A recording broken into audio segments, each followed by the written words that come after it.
kalsada eh ha. Tsaka yung parada nyo, nakita nyo. Mag-iayos na lang ha.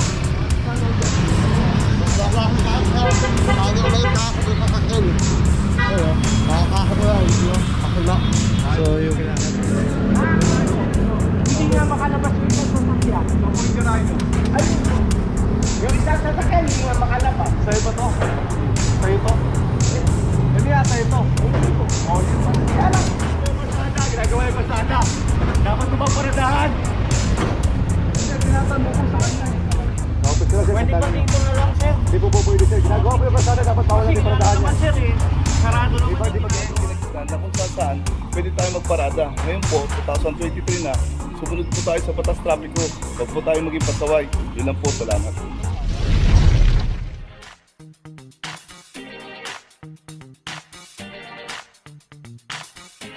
Papajo TV!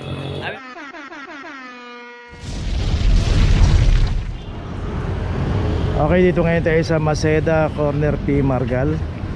Dito no, ang dami na naman nakaparada rito kasi nakita na ginagawa kasi yung kalsada rito.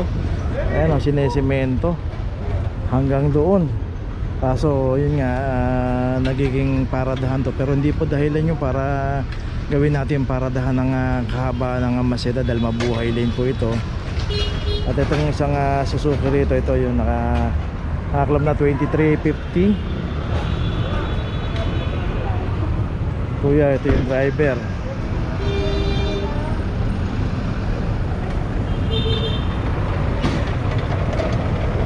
So sila nga anak lang dito.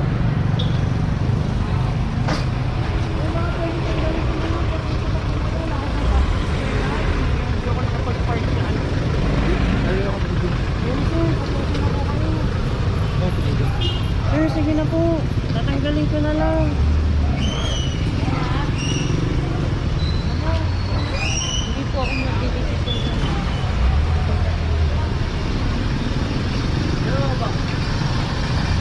Hindi tayo magparada dito sir. Maayos na po yung kalsada eh ha. Tsaka yung parada nyo, nakita nyo. Mag-iayos na lang ha. Next time wala na tayong tawagan ha. So kasi ginagawang paradahan tong Ha?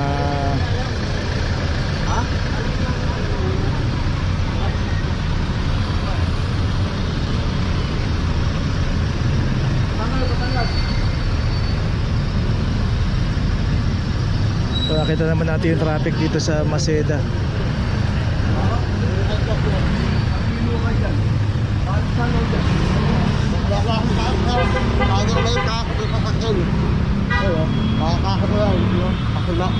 So yung kinakatwiran nila rito, ito. Dito naman kung gugustuhin, kayang ipasok yung sasakyan dito, kayang pinahan yan. Hindi po dahilan na kung ginagawa yung kalsada o yung papasok sa garahe natin. Ang pinaka ano po niyan dapat, iparada po natin sa tama. Ginagawa yung garahe, hanap po tayo ng ibang garahe na pwede paradahan. So yung isang Nissan X-Trail din dito, ito nakaklab na. At nasa nyo naman po may araw. Kahit hindi naman po ito okay lang. Kasi sinigala. Malakaya ang ipasok. Kaya nga eh, hindi ako makakalabas doon, hindi ako makakapasok. So yung isang Nissan X-Trail dito, ito may claim na 2349. So dalawang sasakyan yun naklam dito.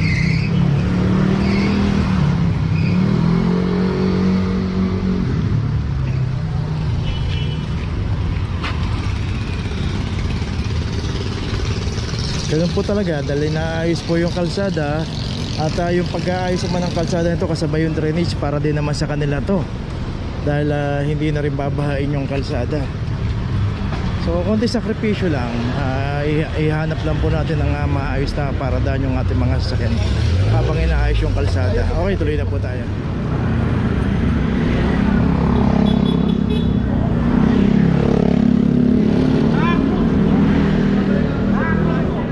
Hindi nga makalabas yung isang sasakyan. Saan po yung garahe nyo? Ayun po. Yung isang sasakyan hindi nga makalabas. Sa'yo ba to? Sa'yo to? Hindi sa'yo to. Oh, yun pa. Kaya lang, So si sir, hindi pala sa kanya yung sasakyan. Ginagawa po yung kalsada. ginagawa yung kalsada. Dapat ko bang paradahan?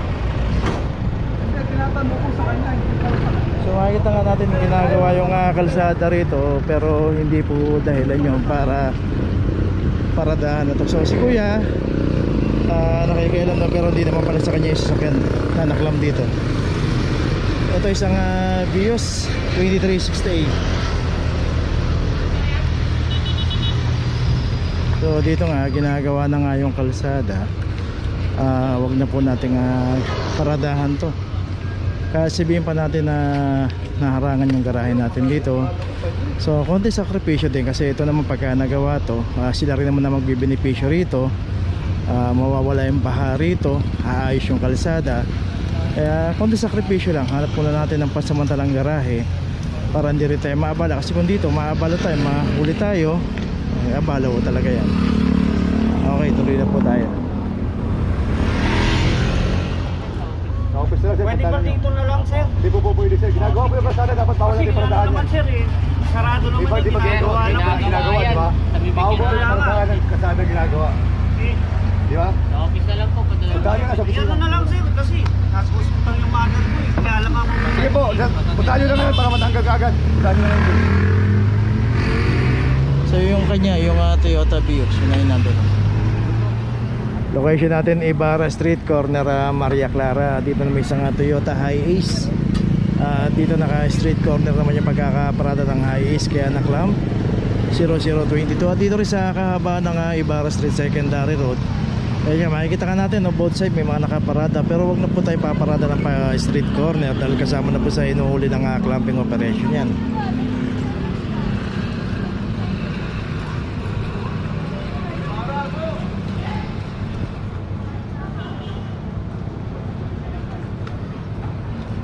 Dito sa mga secondary road, double parking at saka street corner ang inuhuli po ng clamping. Pero pagka nakaayos naman po yan, hindi naman po inuhuli yan. Kaya kami.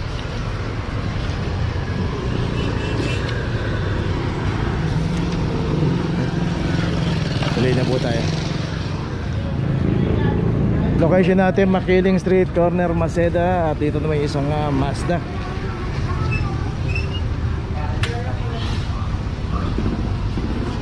Isang Mazda 3 ang anak lang dito. 23, 27. Dito rin sa kahabaan ng Makiling Mabuhay Lane at clamping zone. At dito pagka inabot po yung ating sasakyan, nakita natin ito na ilusutan ng palabas ng Maceda. At yung sa kabilang side naman palabas ng Dimasalang.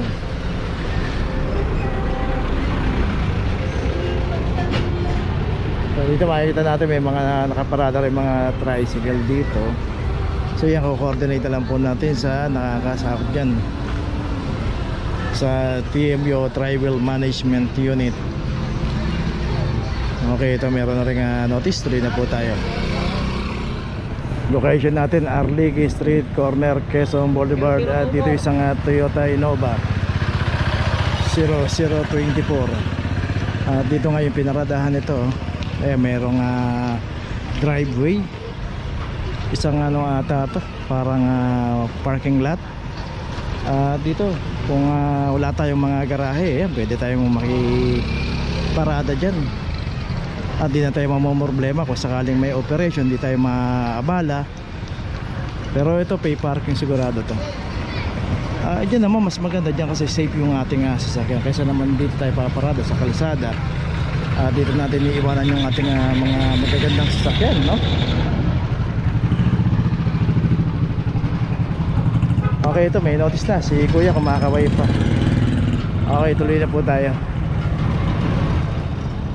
Location natin P. Margal, corner Sisa Street, club number 2372.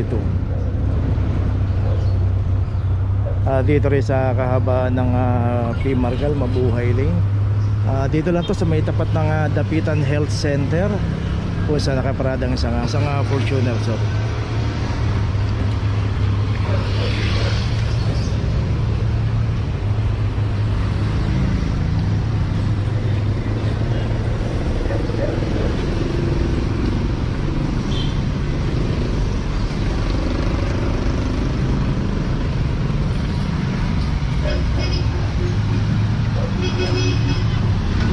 dito meron na rin notice. Tuloy na po tayo. Location natin Maria Clara Street, corner Prudencio. Dito naman yung isang Honda Fit ang naklam dito, 2353. At dito nga makikita natin meron pang hukay o ginagawa yung Maynilad dito. Nagkaroon na namang pagkakataon para paradahan to, pero ganun pa man naka-obstruct pa rin to sa kalsada at dito sa kahaba ng Maria Clara Mabuhay Lane. At dito yung isang sasakyan din, yung isang Mirage. Ito meron na rin Aklam 001 at ito naman nakapangkita yung pagkakaparada nito. Dito ito natin itong kahabaan ng Cristobal na to, yung Cristobal Street. Ay secondary road po yan.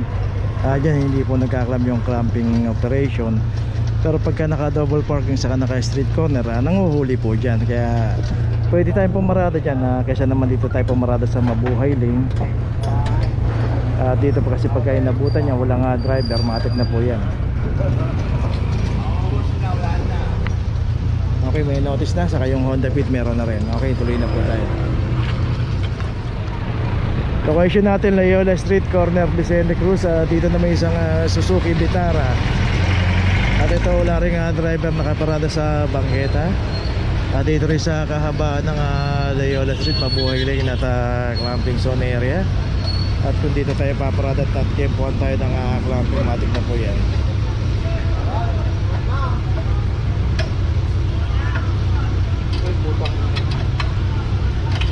Para migpit 2374.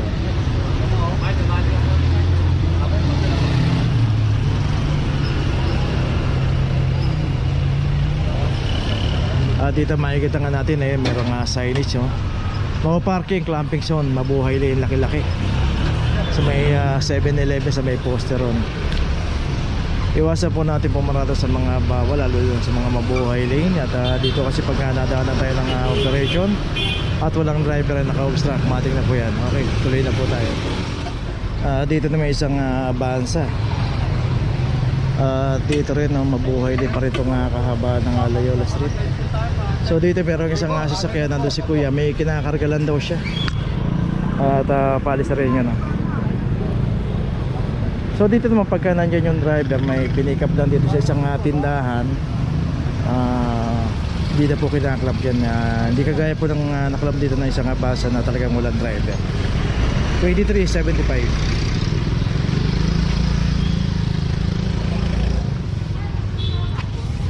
So kita naman natin hanggang ngayon wala namuwas na driver ito. Ito may notice na rin. Tuloy na po tayo. Okay, nandito na ngayon tayo sa opisina ng clamping sa impounding dito sa Central. Dito na po nagtatapos ang ating vlog. Maraming salamat po sa mga subscriber, sa mga viewers, sa mga napadaan po sa ating channel. Maraming salamat po sa mga suporta nyo. Sa mga hindi pa po nakakapag-subscribe, subscribe na po tayo mga kabayan. Maraming salamat po. Mabuhay!